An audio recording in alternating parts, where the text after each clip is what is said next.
For this blazer, we'll be using 1 row buttonholes that will be situated horizontally.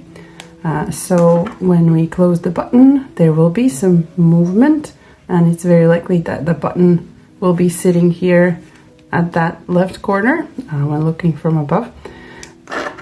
And another thing that's important to note is that we'll be working the buttonholes as we work the blazer itself, so we won't be adding any additional button bands at the end, which is where you need to figure out the spacing for your buttons as you work at the blazer.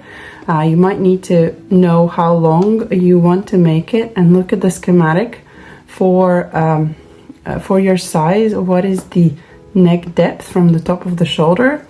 And for every size, the first buttonhole is placed here at the very top. But then the next time the pattern instructs to make a buttonhole is when you join the fronts and backs in the round, and for each size that's a slightly different distance away.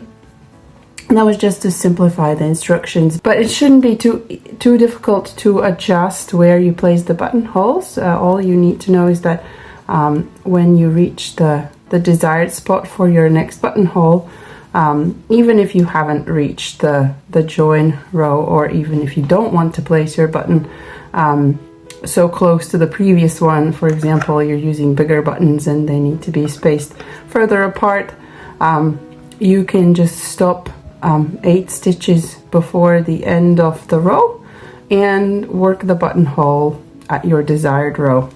It is advised to put a button on your widest part of the chest, the bust, and for me that happens to be around where we join the front and back to work in one piece, but as everyone's different and it depends on your cup size, as well as other aspects, you might need to place the button in a different spot. So here's how we actually do the 1 row buttonhole. We'll bring the yarn to front and slip 1 stitch purlwise, so we don't want to change the orientation of that stitch. And then we bring the yarn back to back. We slip, that is just to secure the yarn here, so we won't be using it for a while. For the next 3 stitches, we'll be slipping another stitch purlwise and passing the previously slipped stitch over. That's once, that's twice, that's 3 times. So this is how big our buttonhole will be. 3 stitches bound off that way, but the yarn is still attached on the other end. And before we knit all the way back, all the way to the end of the row, we need to cast on stitches that we bound off, because we'll need them to continue the fabric there later on. So we slide this last stitch back onto the left hand or your passive needle for the time being, and we turn the work around to cast on the stitches that we just bound off using a cable cast on. And because this is the wrong side, well, for garter stitch it doesn't matter so much, but generally as we're facing the wrong side, we should be using the purlwise cable cast on, and that is inserting the active or the right hand needle from back to front between the first 2 stitches, making a purl loop and pulling it out quite loosely, because cable cast on can be very what's the opposite of stretchy? Inflexible. So we want the buttonhole to be sort of flexible still. We need to make this stitch quite long and loose and put it back, well, put it on the passive or left hand needle, and then repeat that step. Insert the right hand needle from back to front between the newly created stitch and the existing stitch, and do a purl, stretch it out a bit and put it on the left hand needle.